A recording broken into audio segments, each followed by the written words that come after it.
Assalamualaikum warahmatullahi wabarakatuh. Anda kembali bergabung dengan TVRI saluran resmi Piala Dunia U17 2026.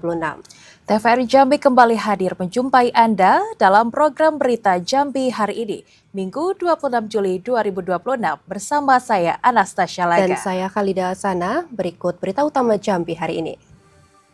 Mengawali Jambi hari ini, saudara, menjaga hutan mangrove termasuk salah satu kewajiban semua umat manusia.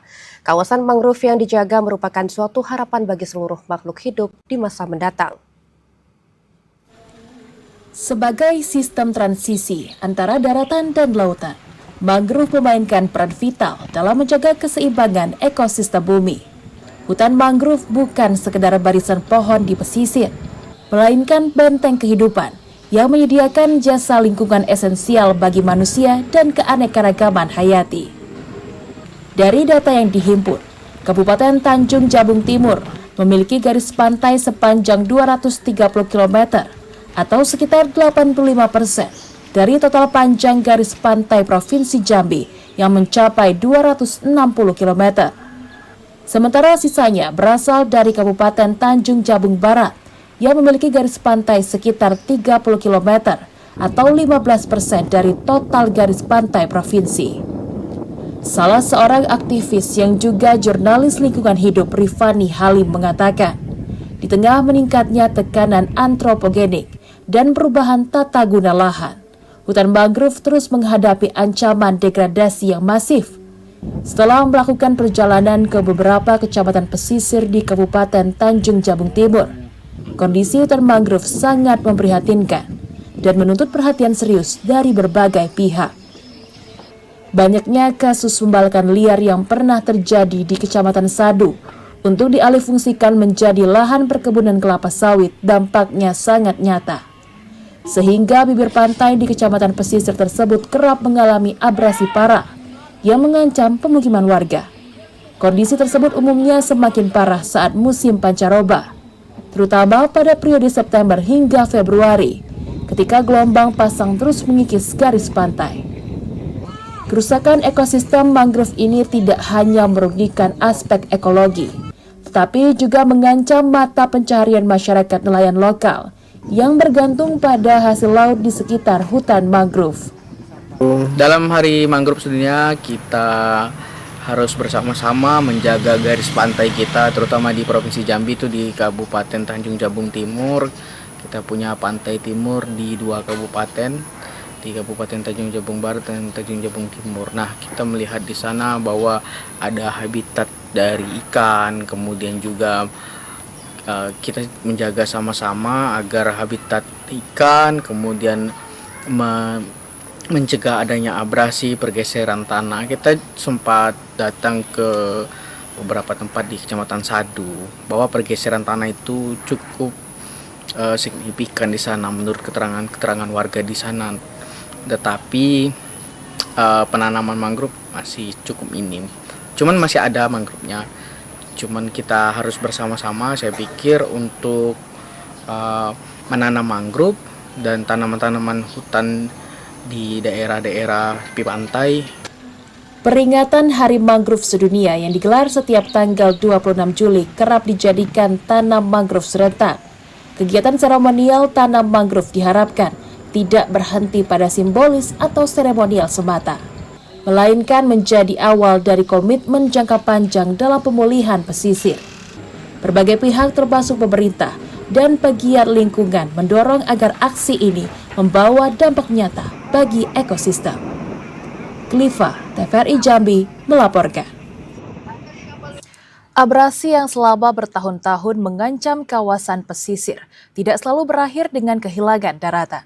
Di Pangkal Babu, Kabupaten Tanjung Jabung Barat, kerja keras masyarakat dalam melestarikan hutan mangrove berhasil mengubah kawasan rawan abrasi menjadi destinasi ekowisata yang memberikan manfaat bagi lingkungan dan masyarakat. Pangkal Babu adalah nama kampung yang berada di Desa Tungkal 1, Kecamatan Tungkal Ilir, Kabupaten Tanjung Jabung Barat. Kampung Pangkal Babu berada di pesisir pantai timur yang berhadapan langsung dengan Laut Cina Selatan. Berada di pesisir pantai membuat daerah ini terus mengalami pengurangan daratan karena abrasi air laut. Kondisi inilah yang membuat warga sekitar berupaya untuk melakukan pencegahan abrasi melalui penyelamatan hutan mangrove. Pada awal tahun 2000, beberapa warga yang tergabung dalam kelompok tani hutan bakau melakukan penyelamatan hutan bakau dan penanaman berbagai jenis mangrove. Tahun demi tahun, kegigihan warga membuahkan hasil. Luas daratan pun bertambah dan kawasan pemukiman tidak lagi terendam banjirop. Usaha tidak akan pernah mengkhianati hasil. Inilah yang dirasakan oleh warga yang telah bekerja keras untuk melestarikan hutan mangrove. Karena Pangkal Babu kini menjadi salah satu objek wisata di pesisir kota Kuala Tungkal. Luas hutan mangrove Pangkal Babu yang menjadi kawasan ekowisata mencapai 200 hektar. Salah seorang penggiat mangrove, Diva, mengatakan, selain sebagai kawasan ekowisata, keberadaan mangrove juga berdampak untuk pelestarian ekosistem gambut dan penyerap emisi karbon dioksida yang sangat berperan pada kondisi perubahan iklim secara global. Keberadaan ekowisata mangrove Pangkal Babu juga turut menjaga habitat berbagai jenis primata dan biota laut. Pengunjung yang datang tidak hanya bisa menikmati hijaunya beragam jenis tanaman mangrove, namun juga melihat beberapa jenis primata yang hidup di kawasan ini. Ekowisata mangrove juga menjadi salah satu penopang ekonomi warga sekitar, seperti membuka warung dan juga menjual jasa ojek kendaraan roda 2. Karena untuk menuju kawasan ini belum bisa diakses menggunakan kendaraan roda 4. Keberadaan hutan mangrove di pesisir timur Provinsi Jambi memberikan manfaat besar bagi masyarakat. Selain melindungi pantai dari abrasi, mangrove juga menjaga ekosistem, mendukung pengendalian perubahan iklim dan meningkatkan perekonomian masyarakat pesisir. Ekosistem mangrove memiliki peran penting dalam menjaga kehidupan masyarakat pesisir. Selain menjadi habitat berbagai jenis biota laut, hutan mangrove juga menjadi sumber penghidupan bagi masyarakat, khususnya para nelayan. Salah seorang tokoh pemuda Tanjung Jabung Barat, Ardiansyah, mengatakan, kerusakan mangrove akan berdampak langsung pada kehidupan masyarakat pesisir. Selain mengancam mata pencaharian nelayan, kerusakan mangrove juga meningkatkan risiko abrasi dan banjirop. Karena itu, pemerintah diharapkan terus mendorong upaya pemulihan dan pelestarian hutan mangrove agar ekosistem pesisir tetap terjaga. Keberhasilan masyarakat Pangkal Babu dan pengelola mangrove Pantai Kelapa di Desa Tungkal 1, Kecamatan Tungkal Ilir, menjadi bukti bahwa pelestarian mangrove mampu mencegah abrasi, sekaligus memberikan manfaat ekonomi melalui pengembangan ekowisata serta mendukung kegiatan pertanian dan perkebunan masyarakat. Untuk mangrove sendiri sejauh ini alhamdulillah sudah banyak dilakukan peran masyarakat melalui kolaborasi bersama aktivis lingkungan. Seperti contohnya penanaman mangrove setiap tahunnya selalu dilakukan. Namun di sini sangat dibutuhkan peran pemerintah untuk berkolaborasi lebih baik lagi dalam melestarikan pengembangan mangrove, lagi berbasis pemberdayaan masyarakat terutama UMKM untuk ekonomi kreatifnya. Menjaga ekosistem laut menjadi tanggung jawab bersama. Hutan mangrove berperan melindungi pesisir dari abrasi, meredam gelombang, serta menjadi habitat berbagai biota laut. Karena itu, penghijauan mangrove di pesisir timur Provinsi Jambi perlu terus ditingkatkan. Sebab kerusakan mangrove akan berdampak pada lingkungan, penghasilan nelayan, dan kehidupan masyarakat pesisir. Didi Haryadi, TVRI Jambi, melaporkan. Ya, saudara, musim kemarau membuat ancaman karhutla di Kabupaten Muaro Jambi semakin nyata. Setelah sejumlah kebakaran menghanguskan belasan hektar lahan, pemerintah daerah kini meminta korporasi memperkuat kesiapsiagaan untuk mencegah api meluas. Musim kemarau membuat ancaman kebakaran hutan dan lahan di Muaro Jambi semakin diwaspadai. Terlebih sejumlah kebakaran telah terjadi dan menghanguskan belasan hektar lahan, baik gambut maupun mineral. Kondisi ini mendorong pemerintah Kabupaten Muaro Jambi meminta seluruh korporasi, terutama yang beroperasi di wilayah rawan kebakaran, meningkatkan kesiapsiagaan. Perusahaan diminta memastikan ketersediaan peralatan pemadaman, personel terlatih, serta posko siaga di kawasan konsesi. Langkah ini dinilai penting untuk mencegah api meluas dan menimbulkan dampak lebih besar. Wakil Bupati Muaro Jambi Junaidi Mahir menegaskan, pemerintah terus memperkuat pengawasan agar karhutla tidak terdampak lebih luas terhadap lingkungan dan kesehatan masyarakat. Kebakaran tidak hanya dipicu faktor alam, tetapi juga dapat terjadi akibat kelalaian manusia. Karena itu sanksi tegas disiapkan bagi pihak yang lalai dalam mencegah dan menangani karhutla. Seperti perusahaan-perusahaan besar perkebunan yang berada di Kabupaten Muaro Jambi agar berpartisipasi aktif dan turut serta memberikan kontribusi dalam menangani kebakaran hutan dan lahan, terutama di wilayah sekitar perusahaan. Bapak Ibu yang saya hormati, pada perusahaan-perusahaan tentu dengan adanya prasarana kami yang tidak cukup memadai. Jadi tolong diperhatikan betul perusahaan-perusahaan yang ada dimanapun saja berada, tolong dikontrol. Setidaknya perusahaan Bapak sendiri. Ancaman karhutla diperkirakan masih membayangi Muaro Jambi seiring perkiraan puncak musim kemarau pada Agustus hingga September.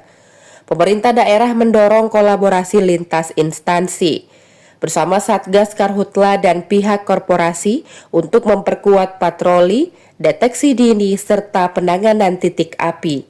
Azam Afnan, TVRI Jambi melaporkan. Saudara, tetaplah bersama kami karena kami masih akan kembali dengan sejumlah informasi lainnya. Di antaranya warga tolak rencana transit depo sampah di dekat pemukiman. Terima kasih Anda masih bersama Jambi hari ini. Saudara, pemerintah Provinsi Jambi mengkaji kebijakan baru dengan mengaitkan barcode pembelian BBM bersubsidi terhadap kepatuhan membayar pajak. Hal ini diharapkan mampu meningkatkan PAD sekaligus mendorong kesadaran masyarakat dalam membayar pajak. Pemerintah Provinsi Jambi menyiapkan sejumlah langkah untuk meningkatkan pendapatan asli daerah, khususnya dari sektor pajak kendaraan bermotor. Salah satu kebijakan yang dikaji yaitu mendorong barcode pembelian BBM bersubsidi dengan status pajak kendaraan. Sekretaris Daerah Provinsi Jambi Sudirman mengatakan saat ini kendaraan yang pajaknya telah habis masa berlakunya masih dapat memperoleh barcode untuk pembeli BBM bersubsidi. Pemprov mendorong evaluasi regulasi agar penyaluran BBM bersubsidi berjalan seiring dengan peningkatan kepatuhan wajib pajak. Sudirman menegaskan kebijakan ini bukan untuk membatasi hak masyarakat mendapatkan BBM bersubsidi, melainkan mendorong kepatuhan membayar pajak kendaraan. Pemprov Jambi juga akan melibatkan pemerintah kelurahan hingga RT untuk meningkatkan kesadaran wajib pajak. Kemarin kami sudah rapat dengan Pertamina, Iswana, termasuk OJK. Bagaimana kiranya orang yang terdaftar dalam barcode itu STNK-nya itu yang namanya hidup dengan kewajiban membayar pajak per tahun. Tapi ternyata di regulasinya walaupun STNK-nya sudah mati, ketika dia memenuhi kewajiban secara online ada STNK-nya, itu tetap barcode-nya keluar. Mestinya pengguna minyak subsidi juga harus dibarengi dengan kepatuhannya terhadap pembayar pajak. Pemprov Jambi berencana mengembalikan sebagian hasil pajak kendaraan ke lingkungan masyarakat melalui program pembangunan, sehingga manfaat pembayaran pajak dapat dirasakan secara langsung. Joko, TVRI Jambi melaporkan. Rencana pembangunan transit depo sampah di Kelurahan Sungai Terjan, Kecamatan Bungo Dani, Kabupaten Bungo mendapat penolakan warga. Mereka khawatir keberadaan depo sampah memicu bau dan mengganggu kesehatan, terlebih lokasinya berdekatan dengan pemukiman dan sekolah. Puluhan warga Kelurahan Sungai Terjan, Kecamatan Bungo Dani menyampaikan penolakan terhadap rencana pembangunan transit depo sampah di lingkungan mereka. Warga mendatangi kantor Camat Bungo Dani sekaligus memasang spanduk penolakan. Mereka tidak menolak program pengelolaan sampah, namun meminta pemerintah mempertimbangkan kembali lokasi yang dinilai terlalu dekat dengan pemukiman dan fasilitas pendidikan. Salah seorang warga, Janah, mengatakan, Warga mendukung program pemerintah dalam menangani sampah. Namun lokasi transit depo dinilai perlu dikaji ulang, mengingat di sekitarnya terdapat sekolah serta warga lanjut usia. Alasan tidak setujunya kenapa? Ya polusi udara, di samping itu pula dekat rumah saya juga ada lansia, ada anak-anak TK kan, ada anak SD, etis bang letaknya di dalam kota kan. Jadi yang layak jauh dari pemukiman warga. Memang lokasi itu pemukiman warga padat itu mana? Jadi intinya warga Lorong Raja Wali menolak itu. Iya, intinya sangat tegas menolak. Jadi datang bangunannya belum ada sama sekali kami tidak ada musyawarah satu sama sekali sama warga RT 1. Menanggapi kekhawatiran warga, Sekretaris Camat Bungodani Zulkarnain menjelaskan, sampah yang masuk ke transit depo hanya bersifat sementara sebelum diangkut truk menuju tempat pembuangan akhir. Pemerintah kecamatan menilai sistem tersebut tidak akan menimbulkan bau maupun polusi berlebihan karena sampah tidak akan menumpuk dalam waktu lama. Jadi kita merespon dari aspirasi masyarakat RT 01 dan RT 02 RW 01 Kelurahan Sungai Terjan. Beliau ingin transfer depo ini tidak dibangun di lokasi yang sekarang. Jadi kita mediasi, kita berdiskusi. Intinya masyarakat mengatakan apabila transfer depo ini selesai dibangun, ini akan menimbulkan bau. Dalam musyawarah bersama warga, pihak kecamatan, Dinas Lingkungan Hidup dan Dinas PUPR Kabupaten Bungo, pemerintah menerima usulan agar lokasi transit depo sampah dialihkan.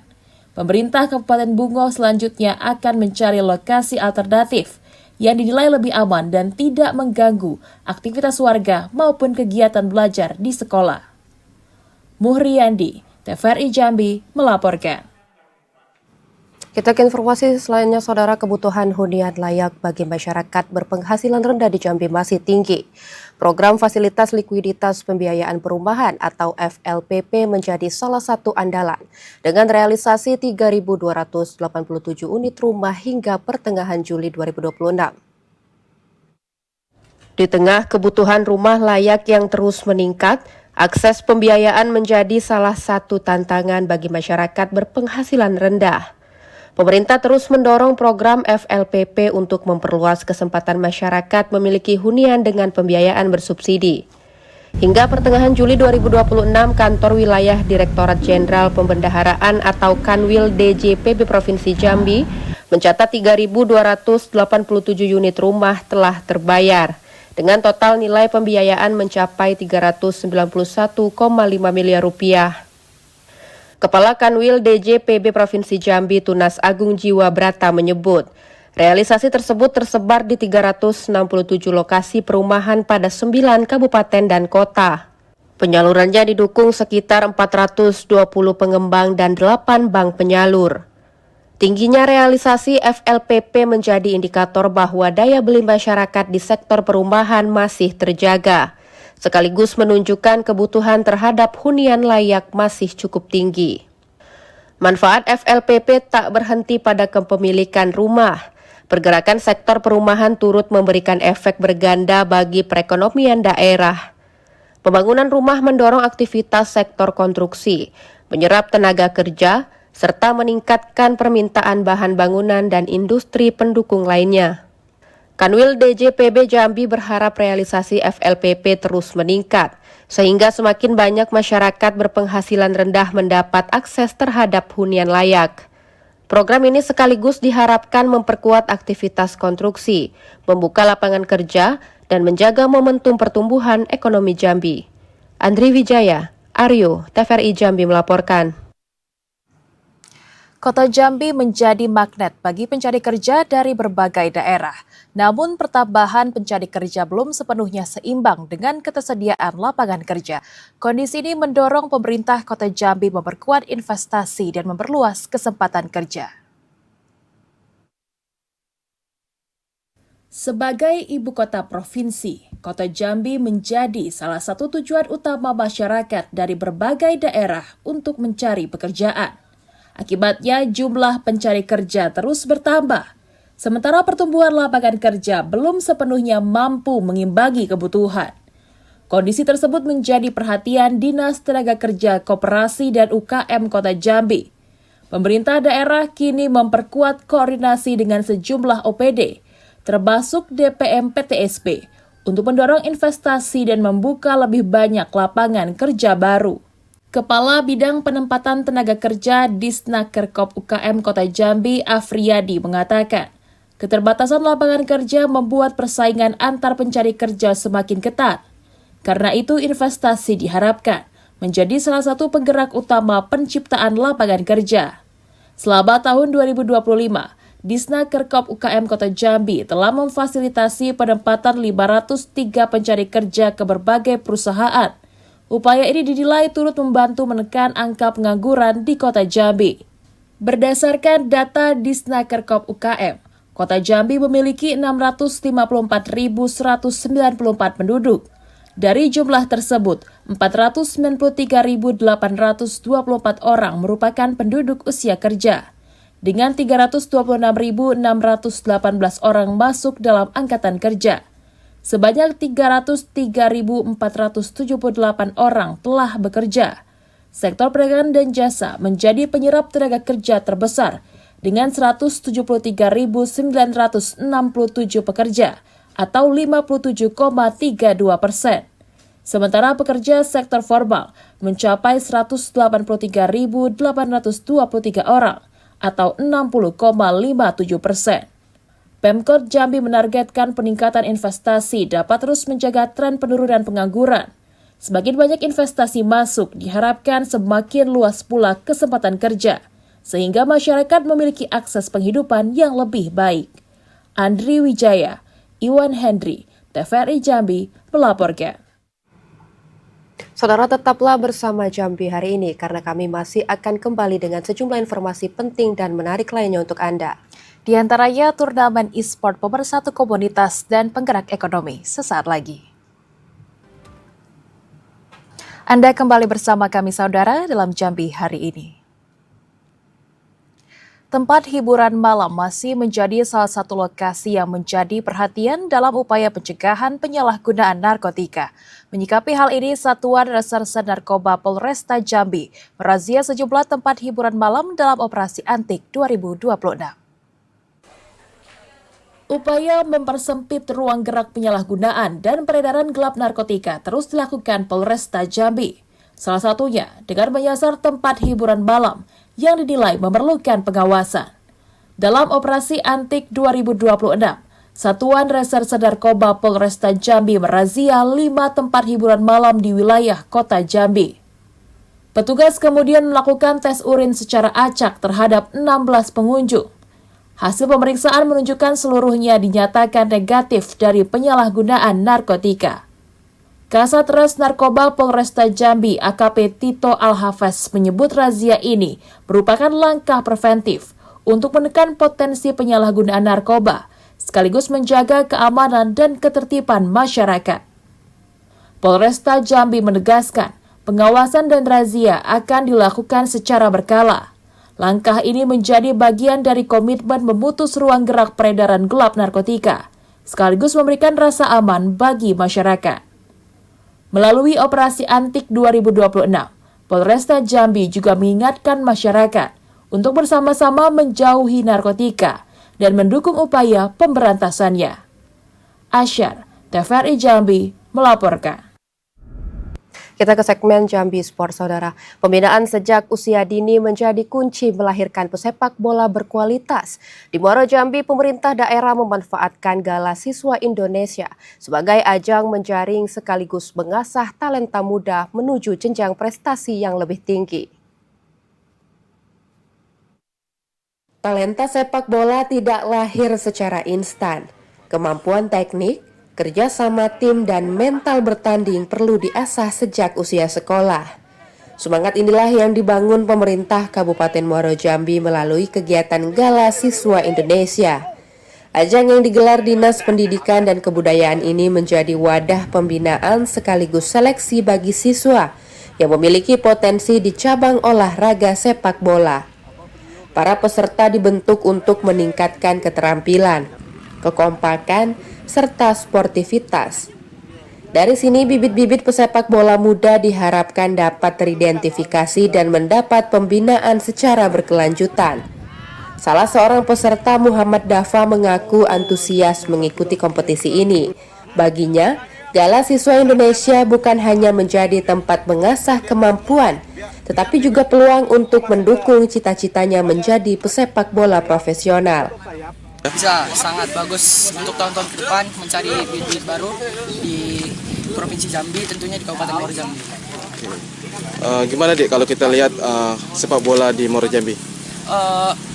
Masih kurang berkembang ya, masih jarang turnamen-turnamen yang sering dilakukan.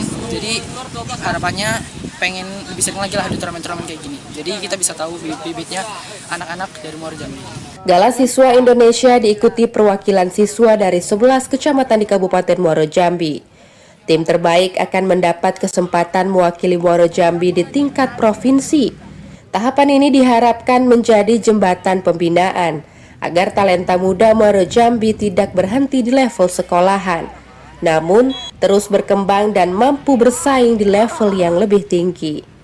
Azam Afnan, TVRI Jambi melaporkan. Semangat kompetisi anak muda Kota Jambi kini merambah ke dunia digital. Melalui gelaran RSC Siginjai Championship, turnamen e-sport Mobile Legends yang membuktikan game kini bukan sekedar hiburan. RSC Siginjai Championship, turnamen e-sport yang digagas oleh kelompok anak muda Kota Jambi, resmi digelar selama 2 hari. Kegiatan ini digelar di salah satu gerai UMKM di kawasan Telanai. Sebanyak 160 peserta yang terbagi menjadi 32 tim bersaing menunjukkan strategi dan kemampuan terbaik mereka. Mulai dari babak penyisihan yang digelar secara daring, hingga babak perempat final sampai final digelar secara luring. Ketua Panitia RSC Champion, Apri, mengatakan turnamen e-sport ini lahir dari semangat untuk mengangkat potensi anak muda di bidang e-sport, khususnya di Kota Jambi, dengan kompetisi yang sehat dan positif. Kita ingin mempererat silaturahmi, sekaligus memperbesar komunitas e-sport di Jambi tentunya, dan juga menambah wawasan baru lah untuk di Jambi gitu. Untuk seluruhnya itu sekitar 32 tim, itu sekitar 100 lebih, dan ini hari ini karena offline itu sekitar 8 tim. Tak hanya menjadi arena kompetisi, gelaran ini juga memberikan dampak nyata bagi pelaku UMKM yang menjadi ruang kreatif mewadahi berbagai kegiatan komunitas masyarakat Jambi. Dan kami mendukung kreativitas seperti yang ada di kedai dupa, seperti gambar, yang sekarang ini skate jamming, terus ada puisi, sama sekarang ini ekspor. Ya, mengenai omset sangat mempengaruhi karena anak-anak muda sangat mendukung dari segi penjualan, dari omset sangat lumayan. RSC Siginjai Championship membuktikan bahwa e-sport kini telah menjelma menjadi cabang olahraga yang diperhitungkan, bukan hanya sebagai ajang kompetisi, namun juga sebagai penggerak ekonomi dan pemersatu komunitas anak muda Kota Jambi. Haris, Farhan, TVRI Jambi melaporkan. Saudara, tetaplah bersama Jambi hari ini, karena kami masih akan kembali dengan sejumlah informasi penting dan menarik lainnya dalam segmen Lintas Andalas. Di antaranya diduga edarkan sabu IRT di Bangka Selatan dibekuk polisi. Anda masih bersama Jambi hari ini dalam segmen Lintas Andalas. Saudara, diduga mengedarkan narkotika jenis sabu siap edar. Seorang ibu rumah tangga di Desa Raji, Kecamatan Simpang Rimba, Kabupaten Bangka Selatan, ditangkap aparat kepolisian.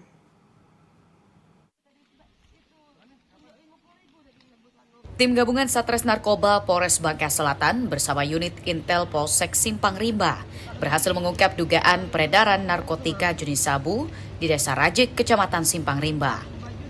Seorang perempuan berinisial IN, 35 tahun, yang berprofesi sebagai ibu rumah tangga, diamankan petugas di kediamannya di wilayah Sungai Nayu. Pengungkapan kasus ini bermula dari laporan masyarakat yang resah dengan dugaan aktivitas transaksi narkotika di lokasi tersebut. Menindaklanjuti informasi, petugas segera melakukan penyelidikan dan penggeledahan. Dari hasil penggeledahan tersebut, polisi mengamankan 10 paket diduga narkotika jenis sabu dengan berat bruto 1,17 gram.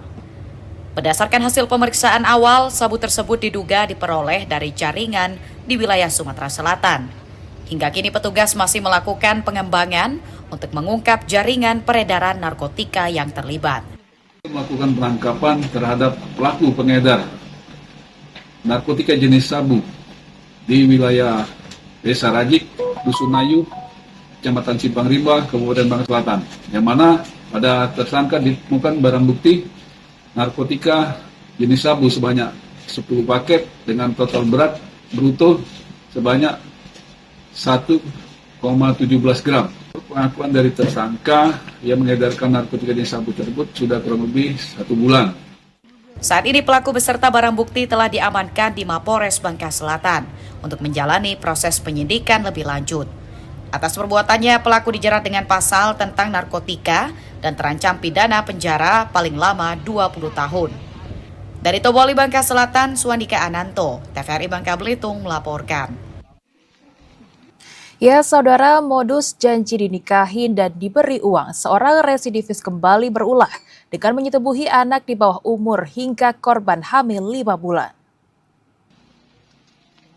Tim Buser Macan Selatan Satreskrim Polres Bangka Selatan berhasil meringkus seorang pria berinisial DS, 30 tahun yang diduga melakukan persetubuhan terhadap anak di bawah umur.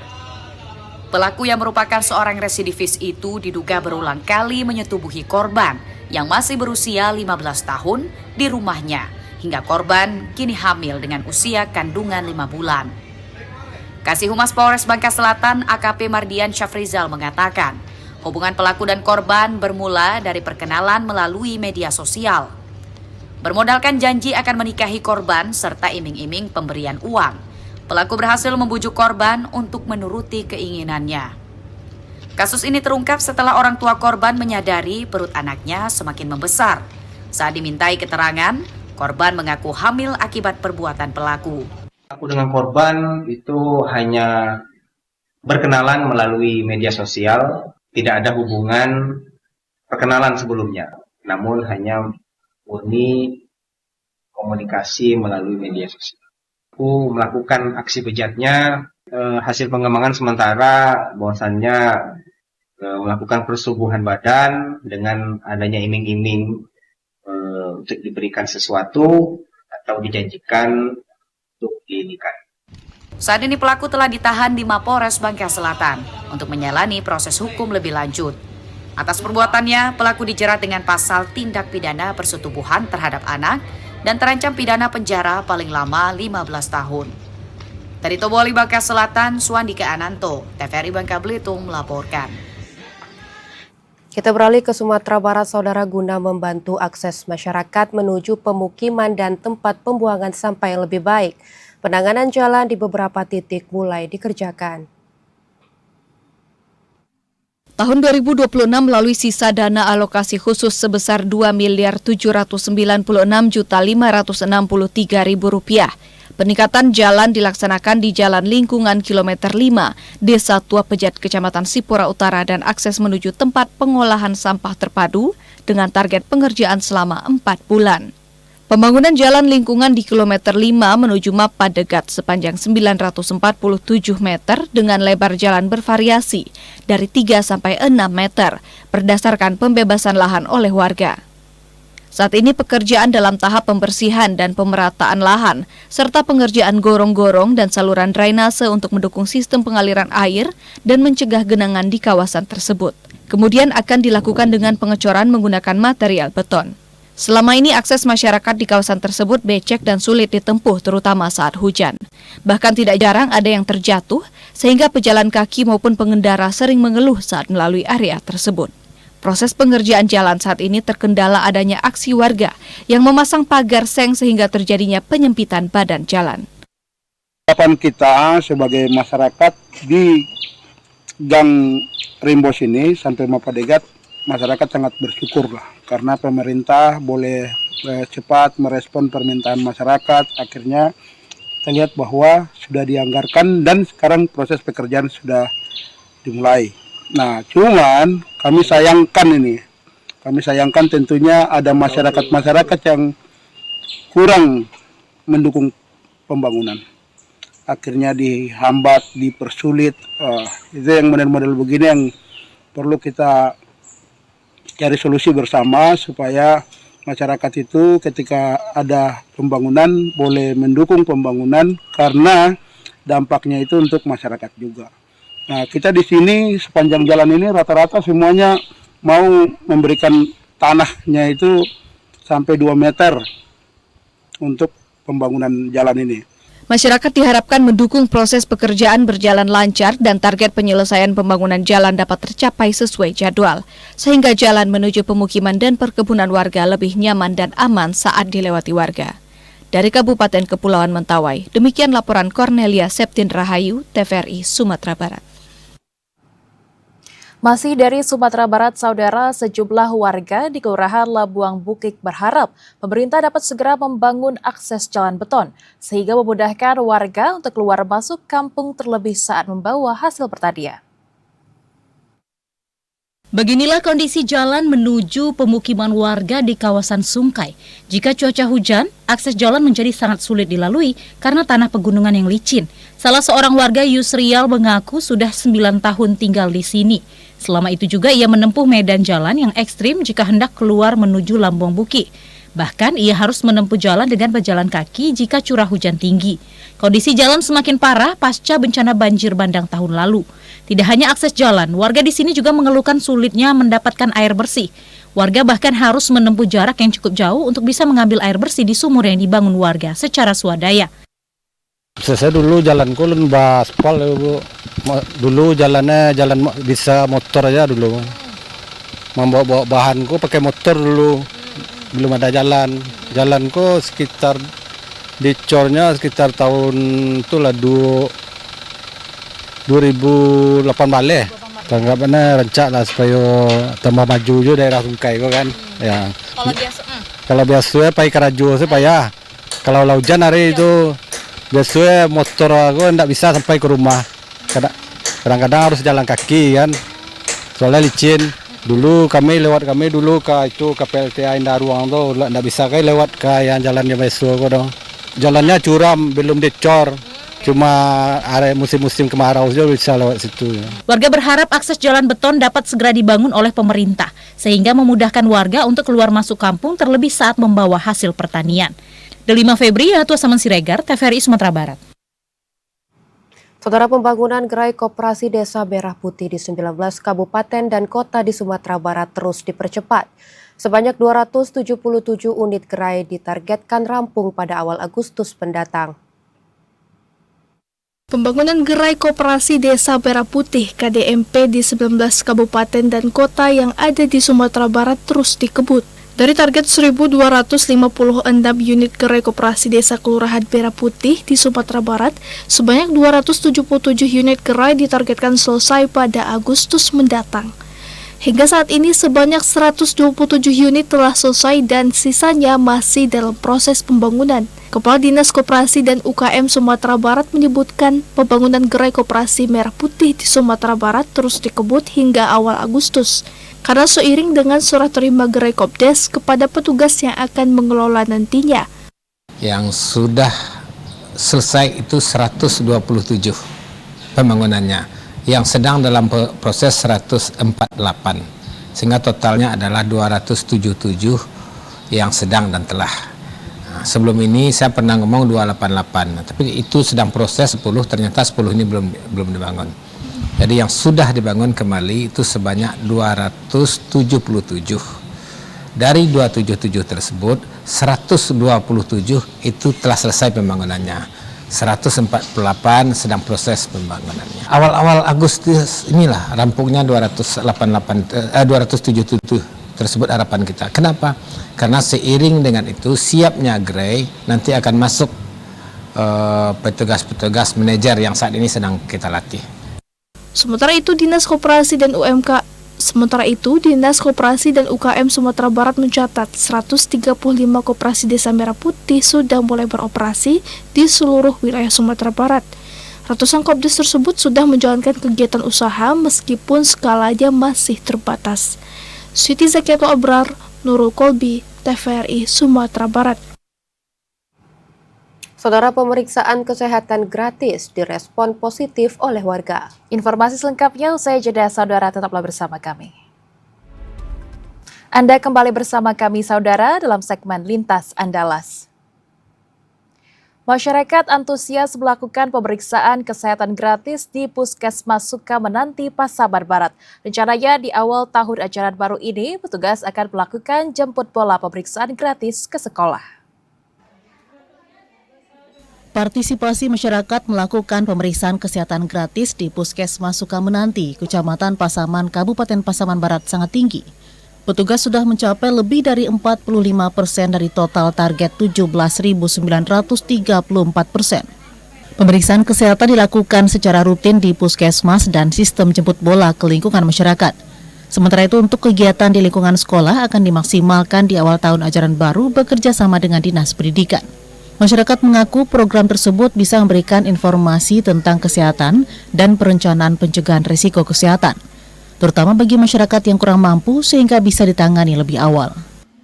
Berobat ke sini, alhamdulillah pelayanannya bagus, sehat, biar dari jauh tetap dilayani yang bagus. Terima kasih banyak atas bantuannya dari jauh.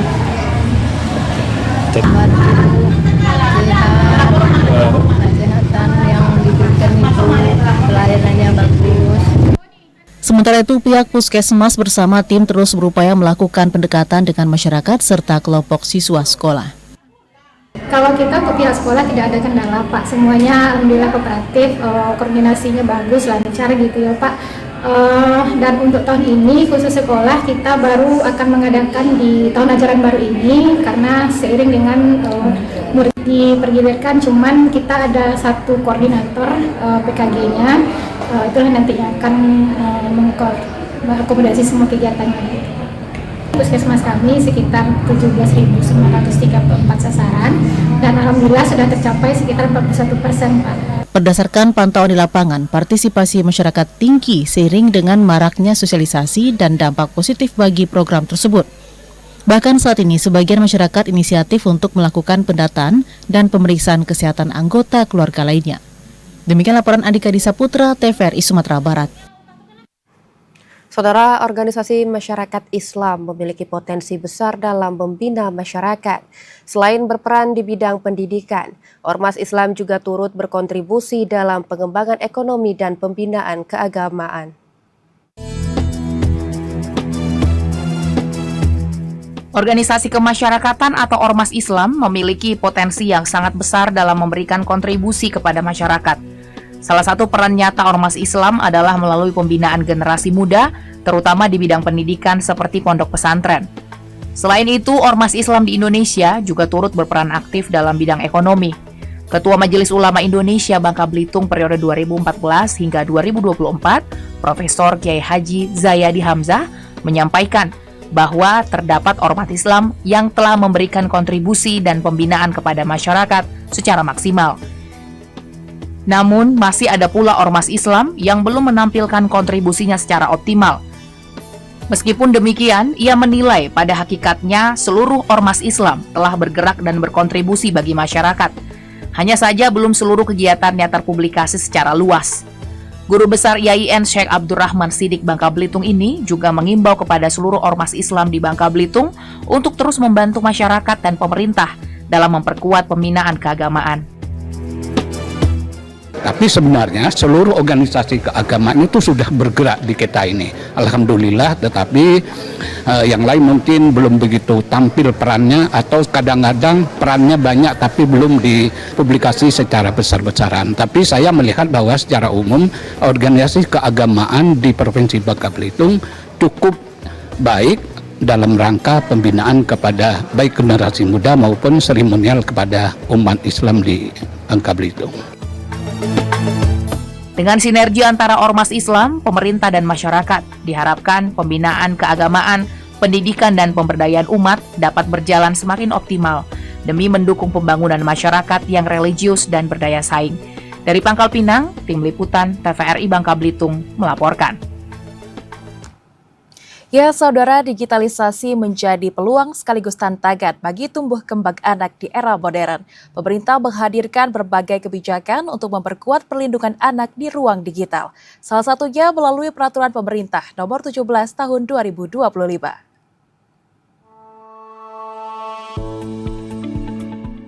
Digitalisasi merupakan peluang dan juga tantangan di masa depan bagi anak-anak kita. Berbagai langkah telah dilakukan untuk mengatur pemanfaatan ruang digital bagi anak-anak. Salah satunya melalui peraturan pemerintah nomor 17 tahun 2025 tentang tata kelola penyelenggaraan sistem elektronik dalam perlindungan anak. Aturan ini bertujuan untuk melindungi anak di ranah digital dengan mewajibkan platform membatasi akses akun anak berusia di bawah 16 tahun pada layanan berisiko tinggi, serta menyediakan fitur pengawasan orang tua. Pemerhati keluarga dan akademisi IAIN Syekh Abdurrahman Siddiq Bangka Belitung, Febrino, mengapresiasi langkah yang telah diambil pemerintah. Menurutnya, kebijakan tersebut akan berjalan efektif apabila didukung oleh implementasi dari orang tua, guru, lembaga pendidikan, dan seluruh pihak terkait. Aturan itu tinggal implementasinya dan pengawasan, bagaimana memang aturan itu berjalan dengan baik. Dari aturan pasti sudah dipikirkan secara matang oleh pemerintah, tapi bagaimana masyarakat menyikapi aturan itu dan orang tua ya dalam hal ini juga sangat disoroti dalam aturan itu sehingga memang betul-betul bisa dijalankan gitu. Oke. Kolaborasi orang tua dan guru dan sekolah dan lembaga-lembaga terkait tentang perlindungan anak. Sinergi antara orang tua dan guru, satuan pendidikan dan penyedia platform digital menjadi kunci dalam menciptakan ruang digital yang aman, sehat, dan mendukung tumbuh kembang anak di era digital. Dari Pangkal Pinang, Tim Liputan TVRI Bangka Belitung melaporkan.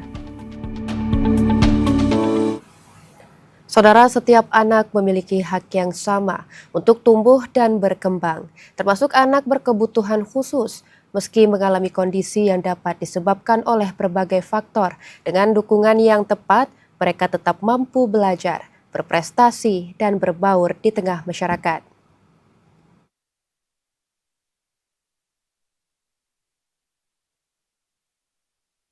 Anak berkebutuhan khusus ABK merupakan anak yang memiliki kondisi fisik, intelektual, mental, sensorik, atau perkembangan yang berbeda, sehingga membutuhkan layanan dan pendampingan sesuai kebutuhannya.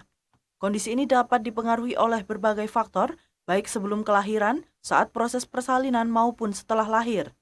Faktor penyebab ABK ini cukup beragam, diantaranya adalah faktor genetik atau kelainan kromosom, infeksi yang dialami ibu selama kehamilan, kekurangan gizi, paparan alkohol, rokok, kosmetik, maupun obat-obatan tertentu saat hamil. Selain itu, komplikasi persalinan seperti bayi kekurangan oksigen, lahir prematur, atau trauma saat lahir. Hal ini dikatakan salah seorang psikolog yang merupakan founder Kelmira Kids and Development, penyedia layanan guru pendamping khusus atau shadow teacher. Menurutnya, setelah kelahiran, kondisi seperti infeksi otak, cedera kepala, kejang berkepanjangan, maupun penyakit tertentu juga dapat menjadi faktor yang mempengaruhi tumbuh kembang anak. Jadi kemudian timbal, lakuri yang banyak juga di makanan laut ya, itu juga kan pengaruhnya juga besar ketika dimakan, dikonsumsi oleh ibu hamil, itu juga bisa mempengaruhi lahir gitu anak-anak dengan kebutuhan khusus.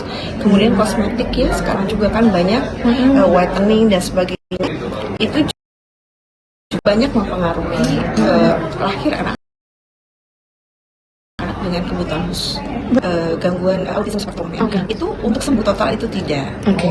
Tapi kalau dengan treatment atau terapi yang berkesinambungan secara konsisten, itu diharapkan gitu ya bisa perilakunya mengalami perubahan atau perbaikan. Dengan dukungan keluarga, sekolah, tenaga pendidik, dan lingkungan yang inklusif, anak berkebutuhan khusus memiliki kesempatan yang sama untuk belajar, bermain, dan bersosialisasi bersama teman-teman seusianya. Interaksi dengan anak lain tidak hanya membantu meningkatkan kemampuan komunikasi, kemandirian, dan kepercayaan diri ABK, tetapi juga mengajarkan nilai empati, toleransi, dan saling menghargai kepada seluruh peserta didik. Masyarakat diharapkan tidak memberikan stigma terhadap anak berkebutuhan khusus dengan penerimaan, pendampingan, dan kesempatan yang setara. Tim Liputan TVRI Sumsel melaporkan. Demikian Jambi hari ini, saudara, dan akhirnya saya Anastasia Laga. Dan saya Khalidah Hasana bersama kerabat kerja yang bertugas pamit undur diri. TVRI saluran resmi Piala Dunia U17 2026. Wassalamualaikum warahmatullahi wabarakatuh dan sampai jumpa.